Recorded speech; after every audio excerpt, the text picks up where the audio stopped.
সবার প্রতি গভীর শ্রদ্ধা এবং ভালোবাসা। আমার ইউটিউব চ্যানেলে সবাইকে স্বাগত জানাচ্ছি। আশা করি যে যেখানে আছেন ভালো আছেন, সুস্থ আছেন, নিরাপদে আছেন।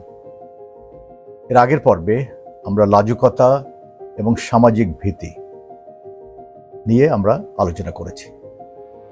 লাজুকতা হচ্ছে একটা মানসিক ভীতি, যার ফলে কোনো মানুষ তার নিজের উপরে নিয়ন্ত্রণহীনতা এবং সামাজিক মেলামেশার ব্যাপারে তার ভিতর যে অস্বস্তি সে ভাব পরিলক্ষিত হয়ে ওঠে। যেমন কোনো অপরিচিত কারোর সাথে কথা বলার সময় নিজের মনে একটা অজানা ভয় কাজ করে, এমনকি হাত পা বা শরীর ঘেমে যাওয়ার মতো ব্যবস্থা হতে পারে। আর এ ধরনের মানুষ কথা বলার সময় পদে পদে তাদের মনে চিন্তা আসে যে অন্যেরা তাদের আচরণ ভালোভাবে পর্যবেক্ষণ করছে এবং তাদের সম্পর্কে নেতিবাচক মন্তব্য করছে।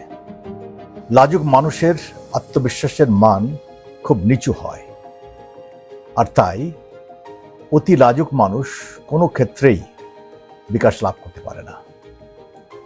লাজুকতা ধীরে ধীরে ব্যক্তিগত আঙ্গিনা পার হয়ে যখন সামাজিক আঙ্গিনায় প্রবেশ করে, ব্যক্তি মনে তখন সেটা একটা সামাজিক ভীতিতে বা সোশ্যাল ফোবিয়াতে পরিণত হয়।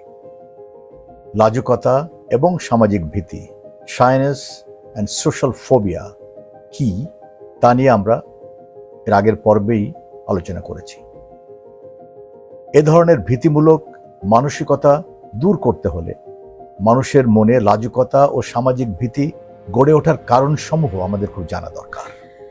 সে লক্ষ্যেই লাজুকতা আর সামাজিক ভীতি নিয়ে ধারাবাহিক আলোচনায় আজকে লাজুকতা এবং সামাজিক ভীতি গড়ে ওঠার কারণ এবং তার লক্ষণ নিয়ে আলোচনা করব। আলোচনায় সাথে থাকার জন্য আমি ধন্যবাদ জানাচ্ছি। লাজুকতা এবং সামাজিক ভীতি গড়ে ওঠার অনেক কারণ থাকতে পারে, কিন্তু বলা যায় লাজুকতা গড়ে ওঠার কারণ মোটামুটিভাবে জন্মগত ও লালন পালনগত, এ দুটোর মিশ্রণের ফল, the mix of nature versus nurture. মনে রাখতে হবে, প্রথমত মানুষ কিছু স্বতন্ত্র বৈশিষ্ট্য নিয়ে জন্মগ্রহণ করে যেগুলো তার লাজুক স্বভাবের জন্য দায়ী, কিন্তু তার অর্থ এই নয় যে সেটা পরিবর্তন করা সম্ভব নয়। জন্মের পর শিশুদের লালন পালনের পরিবেশ এ ব্যাপারে একটা মুখ্য ভূমিকা পালন করে থাকে। দ্বিতীয়ত, লালন পালনের পরিবেশ একটা শিশুর বিকাশকে প্রভাবিত করে। শিশু কিশোর বয়সে কেউ যদি খুব বেশি বিধি নিষেধের মধ্যে বড় হয়, মানে পরিবারের বিধিনিষেধগুলো যদি তেমন খুব কঠোর হয়, তবে লাজুকতাকে তারা নিজেকে বাঁচানোর হাতিয়ার হিসাবে সেই পরিবারের শিশুরা বেছে নেয়। লাজুকতার কারণ যাই হোক না কেন, পরিণাম পরিণতি সবসময় কিন্তু অভিন্ন। লাজুক মানুষ অন্যের সাথে যে কোনো ধরনের মেলামেশার সময় খুব দুর্বল আর নাজুক অবস্থায় থাকে। যা হোক, এখন লাজুকতা গড়ে ওঠার কারণসমূহ বিস্তারিতভাবে আমরা আলোচনা করব। লাজুকতা বা জড়তা গড়ে ওঠার কারণসমূহ। 1 নম্বর হচ্ছে জন্মগত, জেনেটিক্স।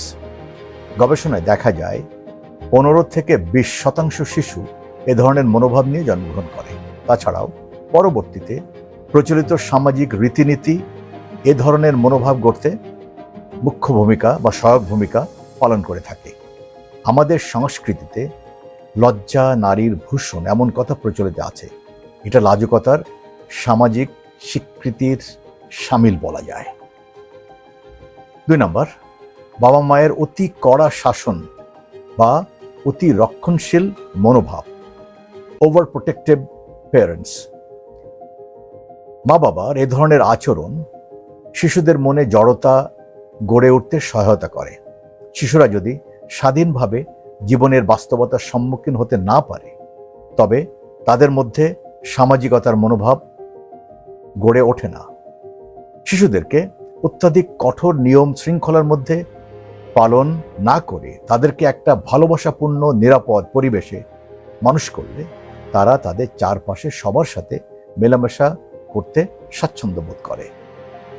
3 নম্বর, স্কুল, প্রতিবেশী এবং সাংস্কৃতিক বলয় একটা শিশুর মনোভাব গড়ে তোলার উপর প্রভাব বিস্তার করে। Living environment, school and culture, সামাজিক মেলামেশা করার এই জায়গাগুলো শিশুদেরকে অন্যদের সাথে যোগাযোগ স্থাপনের সুযোগ সৃষ্টি করে দেয়, যা শিশুর মনোভাব গঠনে সহায়ক হয়। পারিবারিক, সামাজিক এবং সাংস্কৃতিক পরিমণ্ডলে সকলের সাথে শিশুর যে বন্ধন গড়ে ওঠে সে অনুযায়ী তার বিকাশ হয়। 4 নম্বর, খুব প্রতিযোগিতাপূর্ণ এবং ছিদ্রান্বেষী কাজের পরিবেশ, ক্রিটিক্যাল ওয়ার্ক এনভায়রনমেন্ট। এ ধরনের পরিবেশ শুধুমাত্র শিশুদেরকেই না, বড়দেরকেও প্রভাবিত করতে পারে। পদে পদে যদি কোনো মানুষকে একটা পক্ষপাত দুষ্ট বা অসম প্রতিযোগিতাপূর্ণ পরিবেশের সম্মুখীন হতে হয়, যেখানে কোনো বিষয়ে সামর্থ্যের অভাবের জন্য তাকে প্রতিনিয়ত সবার সামনে হেয় হতে হয়, তার আত্মসম্মান বোধকে আহত করা হয়, সে পরিস্থিতিতে যে কেউ নিজেকে অসহায় এবং নিরুপায় ভেবে বলির পাঁঠার মতো সব মেনে নেয়। ফলশ্রুতিতে তার ভিতর নিজেকে গুটিয়ে রাখা বা জড়তার একটা ভাব গড়ে উঠতে থাকে। ব্যক্তিত্ব, পার্সোনালিটি, শিশু বয়স থেকে যদি কেউ স্পর্শকাতর এবং ভীতু স্বভাবের হয়ে থাকে এবং ব্যাপারটি যদি বড়দের খেয়ালের বাইরে থাকে, অর্থাৎ কেউ সেটা খেয়াল করে না যে সে মনোভাব থেকে সে শিশুকে বের করতে হবে এবং সে ব্যাপারে শিশুকে কেউ সাহায্য যদি না করে, তবে সে শিশু লাজুক স্বভাব নিয়েই বড় হয়ে ওঠে। 6 নম্বর, পারিবারিক শিক্ষা। লাজুক মা বাবা না বুঝে তাদের নিজেদের আচার আচরণ দ্বারা শিশুকে লাজুক হতে শিক্ষা দেয়। মনে রাখা দরকার, লাজুক স্বভাবের বাবা মায়ের সান্নিধ্য শিশুর মনে এ ধরনের মানসিকতা গড়ে উঠতে সহায়ক হতে পারে। 7 নম্বর, পারিবারিক সম্পর্ক, ফ্যামিলি রিলেশনশিপ। মা বাবা যদি শিশুর সাথে খোলামেলাভাবে মেলামেশা না করে এবং বাবা মায়ের সান্নিধ্য যদি শিশুর কাছে আনন্দদায়ক মনে না হয়, তবে সেসব শিশুর মধ্যে লাজুকতা গড়ে উঠতে পারে। মা বাবা শিশুদের সাথে যদি খোলামেলা সম্পর্ক না রাখে, তাহলে ধীরে ধীরে শিশুর মধ্যে কোনো কিছু জিজ্ঞেস করা বা নতুন কারোর সাথে মেলামেশা বা নতুন কোনো পরিবেশে যেতে তাদের মধ্যে একটা অনীহা আস্তে আস্তে গড়ে উঠবে। 8 নম্বর, সামাজিকতা চর্চার অভাব, ল্যাক অফ সোশ্যাল ইন্টারাকশন।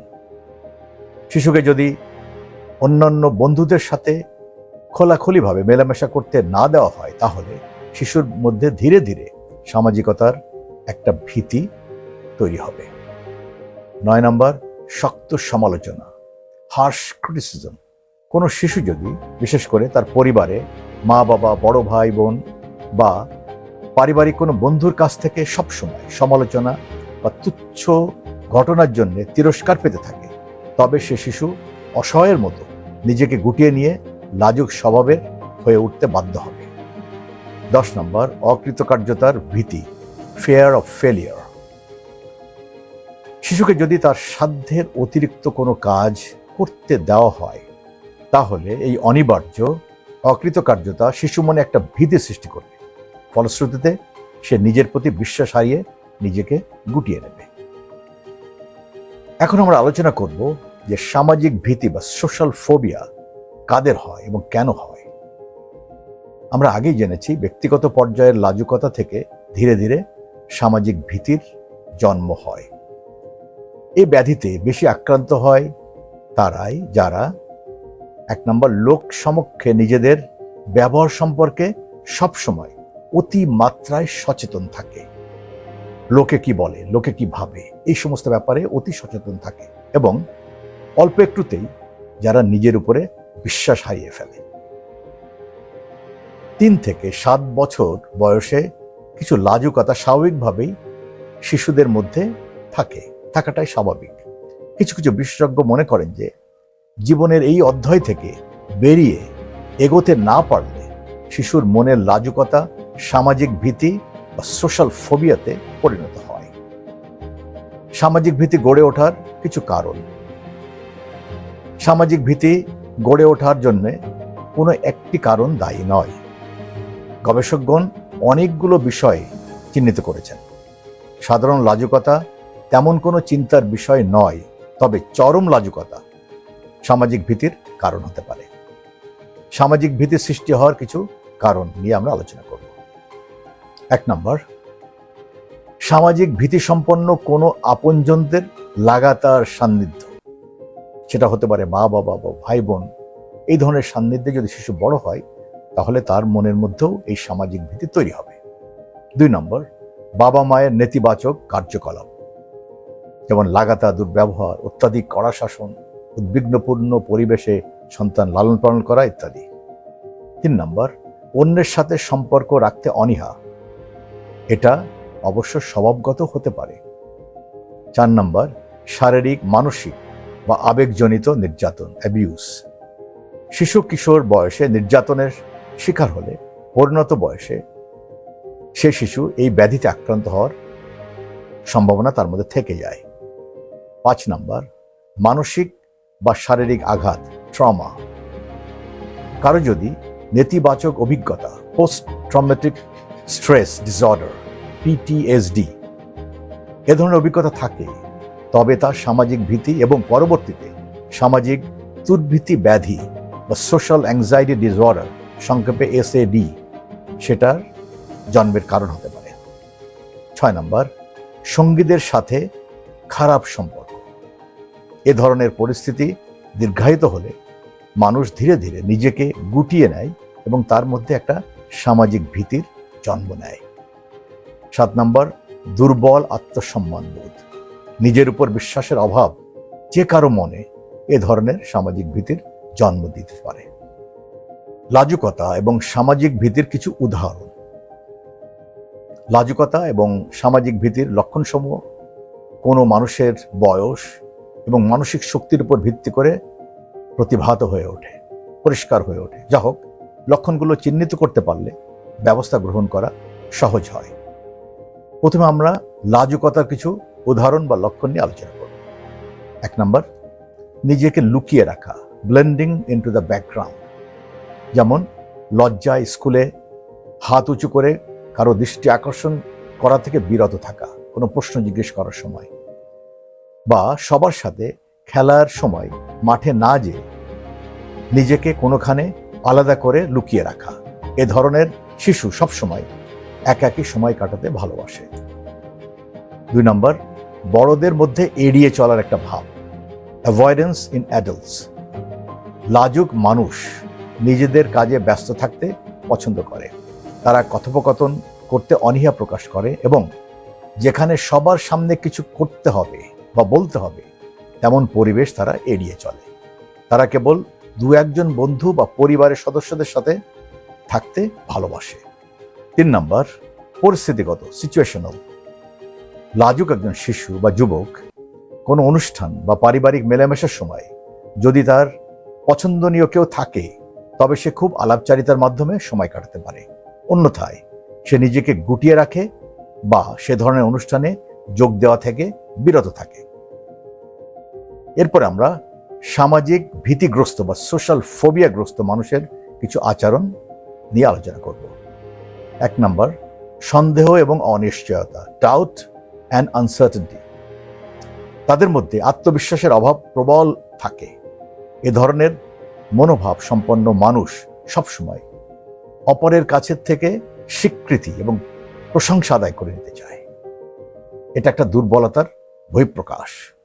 না হলে তারা অনেক ক্ষেত্রে কোনো কার্যক্রম সমাপ্তির পর হট্টগোল সৃষ্টি করে, যদিও তারা জানে যে বিপরীত পক্ষের কার্যক্রম তার থেকে অনেক ভালো ছিল। 2 নম্বর, সামাজিকভাবে বেমানান ব্যবহার, ডাউট অ্যান্ড আনসার্টেনটি। যেমন খুব ধীরে ধীরে, টেনে টেনে বা খুব দ্রুত কথা বলা, অথবা বেশি নার্ভাস থাকার জন্যে কারো কথার খুব সংক্ষিপ্ত হ্যাঁ হুঁ বা না বলে, হ্যাঁ না বলে জবাব দেওয়া। 3 নম্বর, শারীরিক লক্ষণ প্রদর্শন করা, ম্যানিফেস্টেশন অফ ফিজিক্যাল সিমটমস। এ ধরনের মানুষ কোনো অপরিচিত পরিস্থিতিতে আতঙ্কিত হয়ে পড়ে এবং কথা বলার সময় চোখ মুখে রক্তিম ভাব ফুটে ওঠে, লজ্জা রক্তিম ভাব ফুটে ওঠে। এখন প্রশ্ন হচ্ছে, লাজুকতা এবং সামাজিক ভীতি এটা কি সামাজিক দুর্ভীতি ব্যাধি বা সোশ্যাল অ্যাংজাইটি ডিসঅর্ডার SAD এতে পরিণত হতে পারে? Can shyness and social phobia turn into social anxiety? লাজুকতার ব্যক্তিগত গণ্ডি ছড়িয়ে সামাজিক পরিমণ্ডলে প্রবেশ করলে সেটা সামাজিক ভীতি হয়, আর চরম পর্যায়ে পৌঁছালে সামাজিক দুর্ভীতি ব্যাধি বা সোশ্যাল অ্যাংজাইটি ডিসঅর্ডারে পরিণত হয়। কারো মধ্যে লাজুকতার ভাব পরিলক্ষিত হলে সময় মতো যদি তাকে সতর্ক না করা হয়, তবে সে ভাব ব্যক্তিগত গণ্ডি পার হয়ে সামাজিক গণ্ডিতে ধীরে ধীরে প্রবেশ করে, এবং সে ভাব বেশি দিন চলতে থাকলে সে নিজেকে পুরোপুরি গুটিয়ে নিয়ে সেটা শেষমেশ সামাজিক দুর্ভীতি ব্যাধিতে পরিণত হতে পারে। কোনো ব্যক্তি যদি লাগাতার অন্য সবাইকে এড়িয়ে চলে, দুশ্চিন্তা করে, অত্যাধিক আত্মসচেতন থাকে, সে অবস্থা লাজুকতার চরম পর্যায়। এই অবস্থা দীর্ঘদিন ধরে চলতে থাকলে তিনি সামাজিক ভীতি এবং শেষে সামাজিক দুর্ভীতি ব্যাধি বা সোশ্যাল অ্যাংজাইটি ডিসঅর্ডার এই রোগে আক্রান্ত হবেন। সামাজিক ভীতি একটা নিত্য নৈমিত্তিক ঘটমান একটা বিষয়। গবেষণায় প্রকাশ যে সমাজে সবসময় মোটামুটি 7% মানুষ এই ভীতি নিয়ে বসবাস করে। জীবনের যে কোনো পর্যায়ে মানুষ এই ব্যাধিতে আক্রান্ত হতে পারে। তখন সে ব্যক্তির উপর হতাশা, দুশ্চিন্তা এবং যাবতীয় ধরনের নেতিবাচকতা ভর করে থাকে।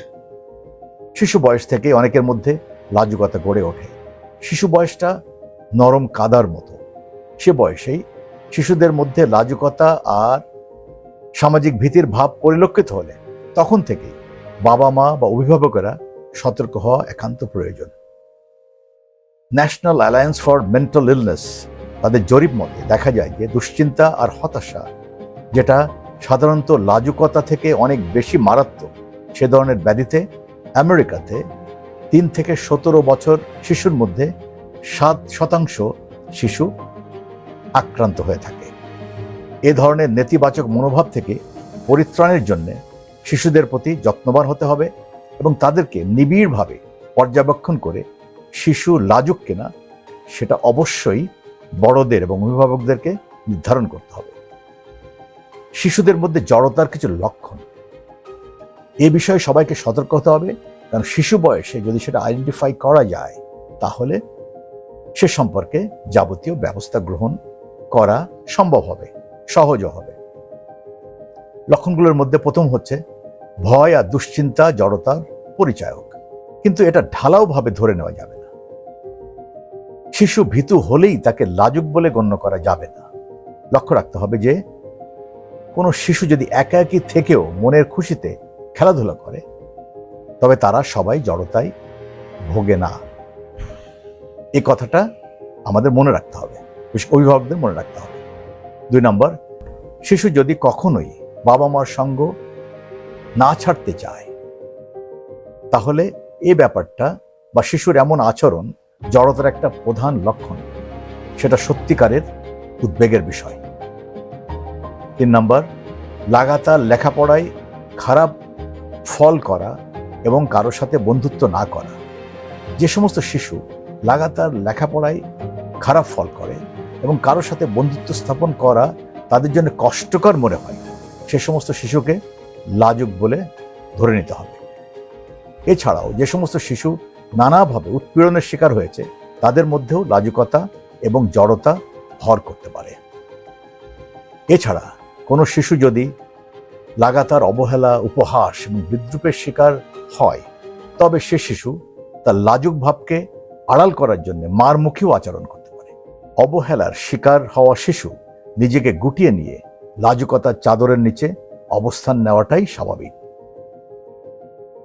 একটা কথা সব বাবা মা এবং অভিভাবকদের মনে রাখা দরকার, একজন শিশুকে যখন লাজুক হিসেবে চিহ্নিত করা হবে, তখন সেই শিশুর প্রতি অভিভাবকদের বিশেষভাবে খেয়াল রাখতে হবে। লাজুক শিশুরা নিজেদেরকে সবসময় গুটিয়ে রাখে, সেজন্য তারা কদাচিৎ কখনো কারোর জন্যে সমস্যা সৃষ্টি করে, ফলে তারা সকলের নজর এড়িয়ে যায়। তাই তাদের প্রতি সেভাবে খেয়াল রাখা হয় না।